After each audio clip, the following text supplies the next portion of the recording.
berkembang. Nah, kali ini ada pakarnya, pengamat penerbangan bersama Bapak Gary Suyatman ya, sekaligus juga Sekretaris Jaringan Penerbangan Indonesia atau Japri yang kali ini sudah bersama saya di virtual e-station Surabaya. Langsung saja menuju ke Pak Gary. Selamat sore Pak Gary. Selamat sore. Apa kabar Pak Gary? Baik-baik. Baik ya. Nggak ada yang terlupakan? Nggak sih, tadi mikrofon yang terlupa tadi. Tapi sehat ya Pak Gary ya? Alhamdulillah sehat. Alhamdulillah. Oke. Pak Gary, kita ngobrolin santai-santai aja nih Pak, sore-sore seperti ini Pak. Tapi sebelumnya e-station sudah kenal ya Pak ya? Masih belum? Belum, baru pertama kali ini makanya. Ya semoga ini bisa kenal gitu dengan Pak Gary. Pak Gary, jadi e-station Surabaya itu merupakan media digital ini Pak Gary, dan ini bukan podcast serta juga bukan bukan radio atau bukan juga televisi. Nah, letak kita ini di Cito Mall lantai 3 Kedai 27 Surabaya. Nah, kalau misalnya Pak Gary ini lagi mobile di Surabaya bisa singgah di e-station Pak Gary. Oke. Ya, Pak Giri, sore hari ini saya ingin sekali ngobrol-ngobrol terkait dengan dunia penerbangan. Haruskah berkembang? Nah, dari pengamatan Pak Gary sendiri selaku pengamat penerbangan, sekaligus juga Sekretaris Jaringan Penerbangan Indonesia atau Japri, ini kondisi penerbangan secara umum itu seperti apa sih Pak Gary? Silakan Pak Gary. Ya, sekarang lagi lagi susah ya karena adanya pandemi ini. Jadi kita tumbuh sampai tahun 2018. 2019 kita ada koreksi pasar ya. Kita mungkin waktu itu ada sempat kontroversi harga tiket naik dan lain-lain, terus turun sekitar 5-10%, terus tahun 2020 kita kena si pandemi ini sampai sekarang. Itu terjun bebas itu angkanya, angka jumlah penerbangan, jumlah penumpang, dan kita sekarang baru bisa recover kira-kira 55%-an dari jumlah penumpang, 70-an persenan dari jumlah penerbangan domestik ya, internasional kita belum hitung karena belum dibuka. Tapi kargo kita sudah sampai 90% sempat di Desember kemarin dari tahun 2000 ke November kemarin dari tahun 2019. Jadi kondisinya masih sangat memprihatinkan pada saat ini. Cuman ya kembali lagi, ini antara kita mau atau harus pergi ini nih, yang mana yang mau kita prioritasin ini nih. Nah, itu kan dari segi bisnisnya ya Pak Gary. Nah, kalau misalnya kita melihat dari struktur ataupun juga dari pesawatnya sendiri, seperti apa ini Pak Gary kondisinya? Sebelum pandemi kondisinya bagus, sangat bagus dalam arti kita ngelihat tingkat kecelakaan ya, kalau kita dari sisi safety, tingkat kecelakaan Indonesia itu sudah di bawah rata-rata dunia. Cuman sayangnya tingkat fatality per kecelakaannya masih tinggi. Ini masih ada PR ya, jadi jumlah kecelakaannya sudah jauh menurun dibanding tahun-tahun sebelumnya, dan kita sudah lebih baik daripada rata-rata dunia. Cuman per kecelakaannya masih fatal dan banyak dan masih cenderung total loss. Ini PR buat kita. Nah, dengan ada pandemi ini tentu akan ada banyak kekhawatiran juga karena banyak pesawat yang tidak diterbangin, banyak kru yang akhirnya jarang terbang, terus maskapai yang ada penundaan gaji, ada pemotongan dan lain karena kondisi pasar. Jadi kita ini jujur lagi khawatir karena resikonya masalah keselamatan ini adalah bukan pada saat kita terjun bebas dari sisi pasar, tapi pada saat kita recover. Jangan sampai pada saat kita sedang berupaya recovery terus jumlah kecelakaannya banyak sekali. Dan sayangnya ya, tahun ini awal tahun hanya dengan 3 bulan ini tanda-tandanya kelihatan bahwa ini akan ada potensi masalah yang akan berkepanjangan. Jadi kemarin kita ada Sriwijaya Air di Januari, terus kemarin ada Trigana yang di Halim. itu sampai 7 hari kemudian terjadi lagi, terus banyak juga kejadian-kejadian minor ya, insiden-insiden yang terjadi. Cuman kita masih lihat dulu jumlahnya, tingkatnya seperti apa, karena jangan sampai karena penerbangan lagi dikit, jadi begitu ada apa-apa kita langsung gembar-gembor terus sudah bilang wah ini masalah semua. Tapi kita lihat dari trennya, di statistiknya seperti apa. Cuman ya kekhawatiran itu pasti ada, dan saya jujur khawatir kalau tahun ini tingkat kecelakaannya naik di atas rata-rata dunia lagi. Jadi itu yang harus diperhatikan ya untuk masalah-masalah teknis ya Pak Gary ya. Betul. Nah Pak Gary, kalau tadi Pak Gary menyebutkan banyak tanda-tanda yang nanti akan terjadi masalah yang cukup besar gitu ya di dunia penerbangan. Dan ini kira-kira seperti apa ini? Permasalahan yang paling besar gitu apa ini Pak Gary? Kita khawatirnya gini, ini kan banyak pesawat yang tidak terbang, ya. Pesawatnya di storage. Nah, memang begitu itu pesawat dari penyimpanan kita pakai lagi, itu akan ada tingkat risiko yang meningkat. Khawatirnya adalah kalau kita kalau kita menunda pengaktifan armada yang secara perlahan, terus tiba-tiba jadi kita ngelakuin serentak, itu kita risiko akan terjadi masalah-masalah seperti mungkin mesinnya mati lah, atau rusak lah, jebol lah, atau mungkin ada hidrolik yang nggak beres atau gimana. Jadi itu akan sangat membuat sisi engineering dan maintenance maskapai kewalahan. Tetapi kembali lagi kalau kita juga paksain terbangin semuanya selama pasar masih belum pulih, yang ada juga beban keuangan bagi maskapai, akhirnya mereka bisa tutup. Jadi cari keseimbangan di mana ini yang agak susah. Ini kita belum pernah mengalami hal seperti ini ya. Kita waktu ke Respon kita hanya mengalami masalah keuangan, tapi bukan masalah pandemi. Ini kalau pandemi masalah apa? Kita mau kerja pun, teman-teman yang di lapangan mau kerja pun juga khawatir. Mereka mau ngerjain pemeliharaan dengan pesawat pun juga khawatir teman sebelah mereka sehat nggak gitu. Ini tentu menjadi faktor resiko tambahan di keselamatan pada saat ini.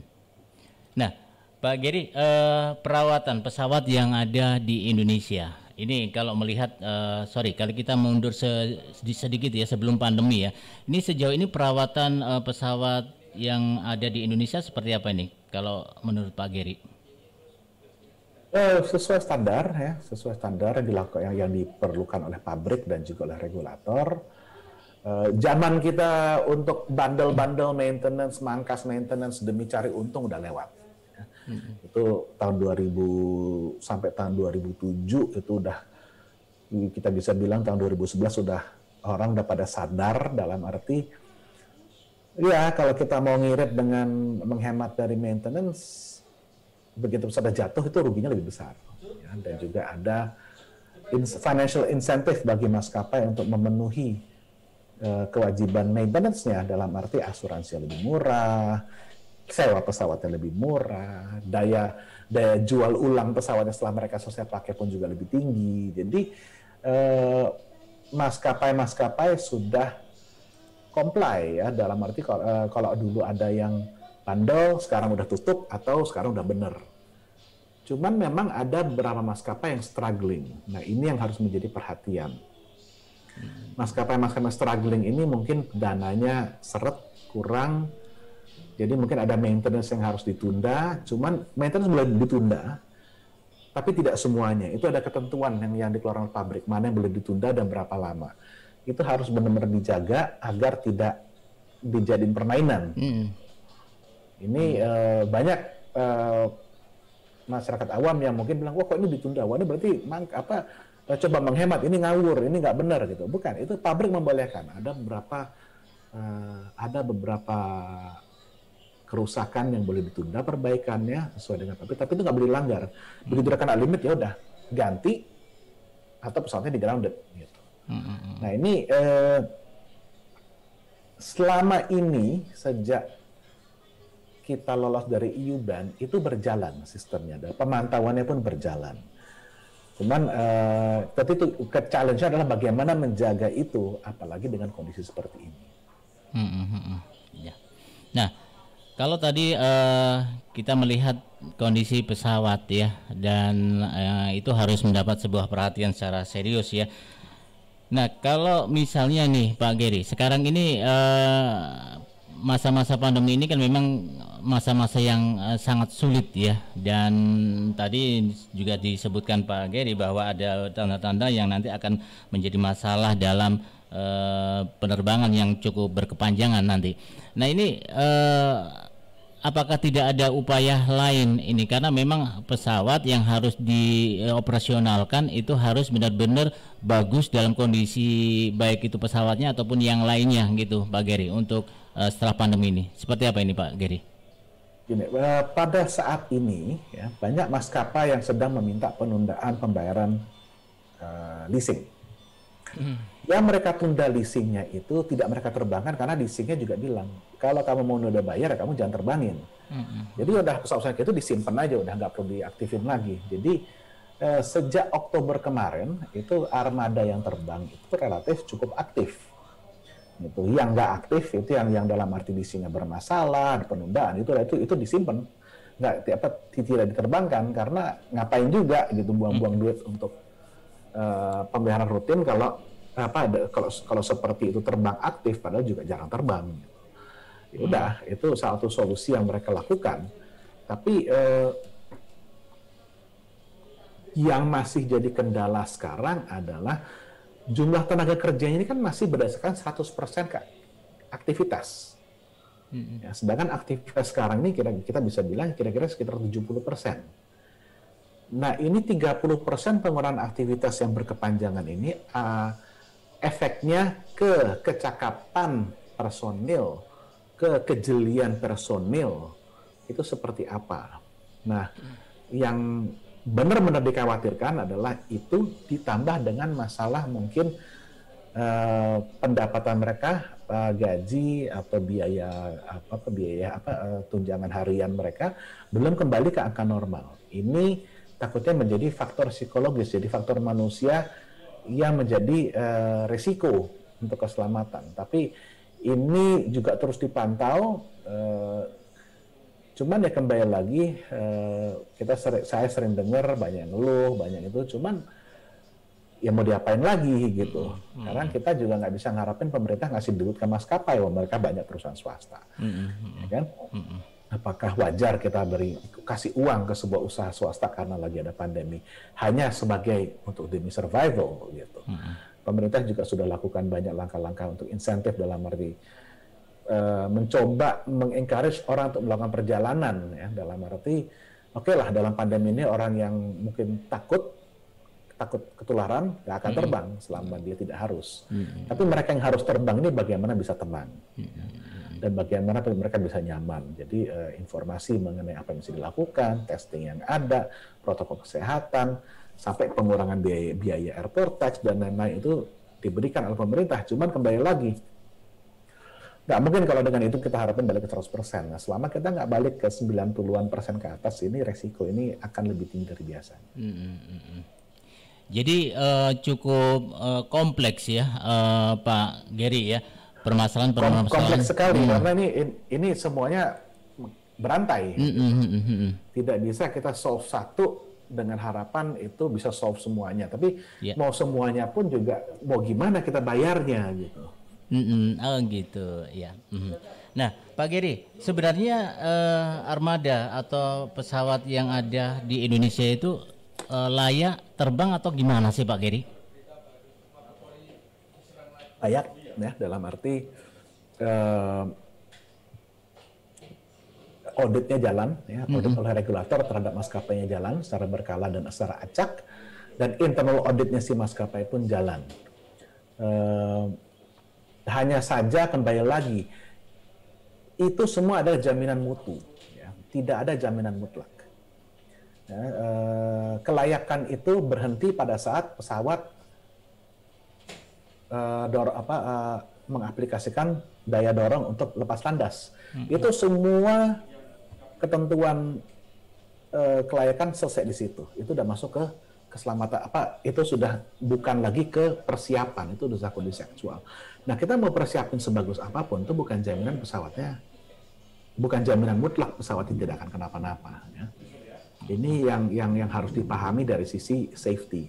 Ya, kita bisa bilang, oh ya, kita minta jaminan mutlak. Oke, sekarang saya tanya, mobil keluar dari bengkel ada jaminan mutlak tidak? Antara keluar dari bengkel sampai rumah tuh nggak akan mogok, nggak ada.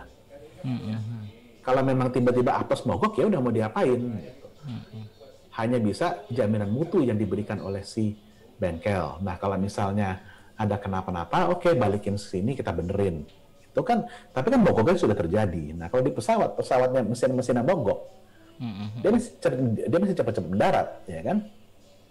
Istilahnya. Jadi ini yang agak susah kita jelaskan, dan ini juga ini susah kita jelaskan ke masyarakat, tapi bukan berarti ya udahlah biarinlah masyarakat mau ngomong apa, nggak bisa kayak begitu juga. Saya agak gemes kadang-kadang sama industri ini, kamu harus bisa jelasin ini secara baik dan benar. Nah, ini industri kita ini punya masalah komunikasi gitu loh.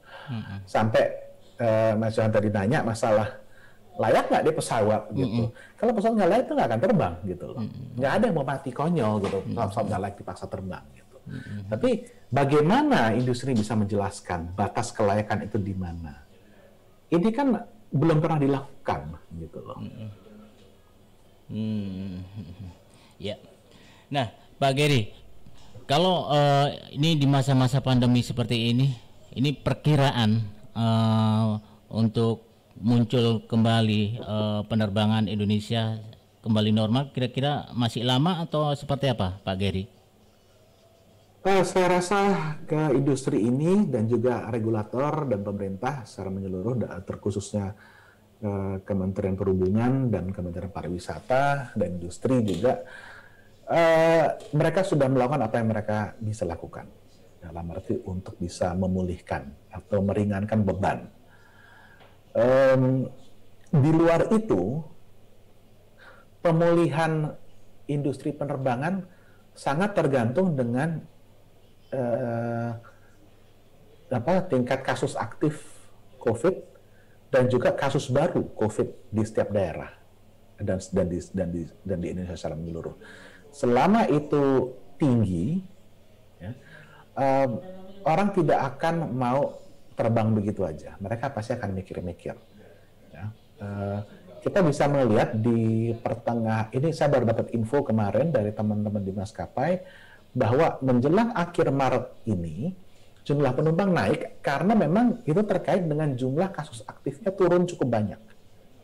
Jadi kalau kita mulai ke depannya bagaimana seberapa cepat kita bisa pulih, ya tergantung dengan seberapa cepat kita bisa pulih dari COVID, data dari sisi medis. Ya.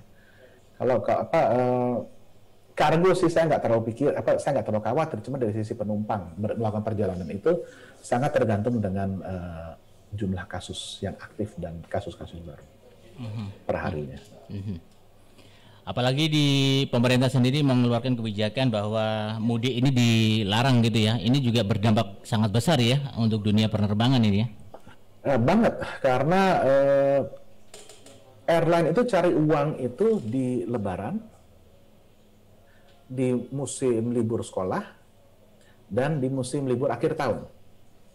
Hanya 3 itu aja. Sisanya itu bonus-bonus aja, misal long weekend apa tuh, cuman itu mereka anggap bonus. Reguler gitu ya. Benar-benar mereka cari duit itu di 3 itu. Nah, sekarang 1 kita ini 1 kita hilangkan. Tahun kemarin udah hilang. Terus tahun kemarin sampai liburan sekolah pun hilang. Jadi dalam 12 bulan terakhir itu mereka bisa punya kesempatan meraup uang itu hanya 1 dari 3 kesempatan. Di luar itu bisa dikatakan airline itu pas-pasan, dan di kuartal pertama setiap tahun itu airline pasti rugi, dijamin rugi. Karena memang sepi sekali di kuartal pertama setiap tahunnya, dengan atau tanpa pandemi pun pasti sepi. Jadi bisa bayangkan ini akhir Maret ini benar-benar masa yang sangat berat bagi maskapai, karena mereka dalam 12 bulan terakhir sudah ada kehilangan mungkin 90% dari kesempatan mereka untuk meraup keuntungan. Cuman tahun ini sih saya melihat ya, dibanding dengan Lebaran tahun kemarin, tahun ini saya rasa pemerintah belajar dari tahun kemarin, di mana tahun kemarin kan dadakan, tiba-tiba nggak boleh terbang semuanya, bingung gitu. Sampai orang-orang yang dinas di luar kota pun bingung, saya mau pulang gimana? Sampai kru maskapai pun yang di luar kota pun bilang, saya mau pulang gimana? Saya kan kesini kerja, cuma bawa pesawat, kok saya jadi nggak bisa pulang? Nah, saya rasa kemarin sudah keluar peraturan baru, ya, dalam arti protokolnya tetap seperti dengan awal tahun, tes kesehatan masih dibutuhkan. Jadi dari aspek keperhubungannya, itu tidak ada yang dilarang. Jadi masih seperti per Januari Februari kemarin. Tapi yang kita lihat nanti adalah dari Kemenpan, kementerian-kementerian yang lain, masalah Kemenkes nanti, masalah pengendalian wabah ini apakah lebih dekat dengan si Lebaran nanti akan keluar peraturan baru. Ya, saya sih begini, ini dilematis bagi industri ini ya. Di satu sisi kita mau semua orang sehat, tapi di sisi lain juga kita harus hidup. Ya, sama dengan aspek-aspek ekonomi lain, ya, di mana mereka harus nyari keseimbangan.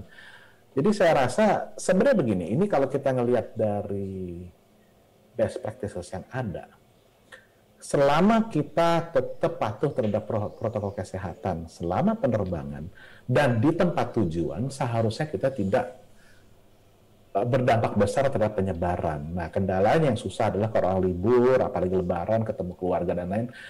Masa kita ketemu keluarga yang udah lama ketemu, nggak pelukan, nggak terus pakai masker terus-terusan, dan pas berada di satu rumah berjam-jam masih pakai masker semua, itu nggak lucu.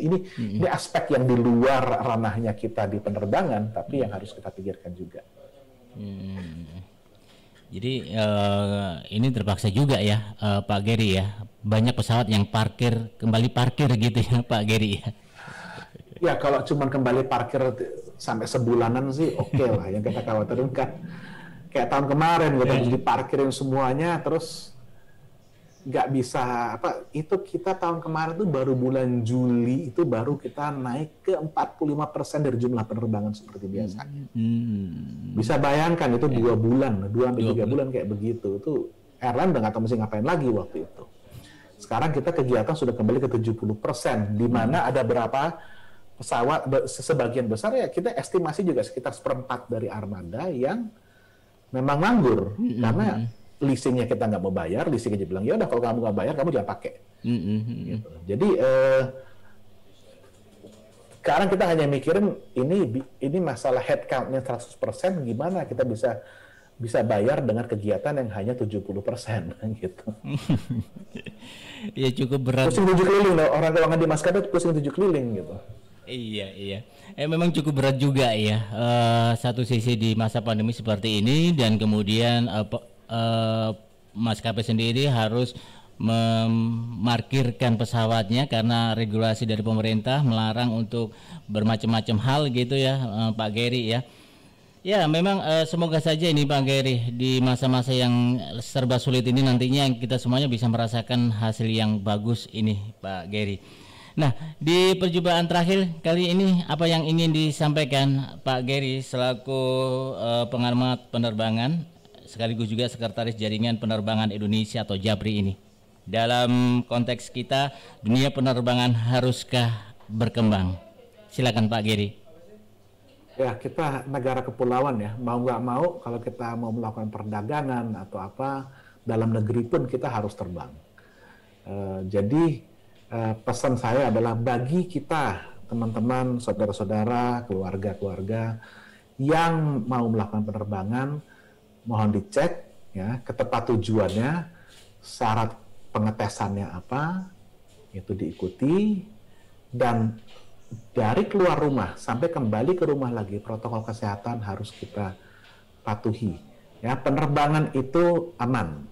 Ya, kita jumlah penularan yang terjadi di pesawat selama pandemi ini dan dari sejak pandemi ini ada, dengan segitu banyak juta orang yang ketularan, itu masih di bawah 50 kasus. Ya, jadi kita nggak perlu khawatir saat terbang. Hanya saja resiko paling besarnya adalah penularan di luar lingkungan penerbangan. Jadi pada saat kita liburan, pada saat kita dinas di luar kota, sedang meeting di luar kota, itu akan beresiko. Jadi selama kita bisa menggunakan akal sehat untuk menerapkan protokol kesehatan, saya rasa penerbangan akan terbantu dengan aksi kita beraktivitas tetapi juga menjaga protokol kesehatan. Oke. Baik, kalau gitu Pak Geri, terima kasih ya Pak Geri sudah memberikan pencerahan buat kita semuanya terkait dengan dunia penerbangan. Dan Pak Geri jangan lupa kalau ke Surabaya mampir dong ke Cito Mall lantai 3 ke D27, di situ ada e-station gitu. Ini saya mau ke Surabaya masih lama ini pekerjaan semuanya balik ke online semua, udah setahun lebih ini nggak keluar kota pun cuma baru sekali. Jadi ya saya sih berharap sih dalam mudah-mudahan ya dengan vaksin dan juga masyarakat mulai disiplin secara merata dengan protokol kesehatan, saya sih berharap paling nggak akhir tahun ini kita bisa balik ke 90% kegiatan. Amin. Semoga doa di sore hari ini bisa terkabul ya Pak Geri ya.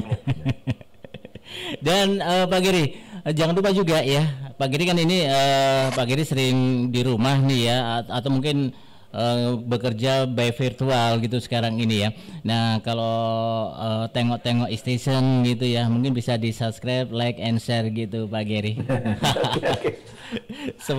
Pokoknya luar biasa semangat buat Pak Geri. Pak Geri terima kasih sudah gabung bersama kami ngobrol santai di sore hari ini di e-station Surabaya, dan sukses selalu, jaga kesehatan ya Pak Geri ya. Kita semua harus sama-sama jaga kesehatan dan kondisi ini. Oke. Selamat sore Pak Geri. Assalamualaikum. Selamat sore. Waalaikumsalam. Iya, e-lovers, itu tadi obrolan santai saya bersama dengan Bapak Geri Suyatman, pengamat penerbangan sekaligus juga Sekretaris Jaringan Penerbangan Indonesia atau JAPRI, yang sudah kita ajak ngobrol santai di sore hari ini terkait dengan dunia penerbangan. Haruskah berkembang untuk saat ini? Apakah memang harus terseok-seok dengan kondisi pandemi COVID-19? Itu dia e-lovers. Baik, e-lovers, kita lanjutkan kembali program kita di e-station Surabaya. Saya Yohansa Samudra masih menemani Anda.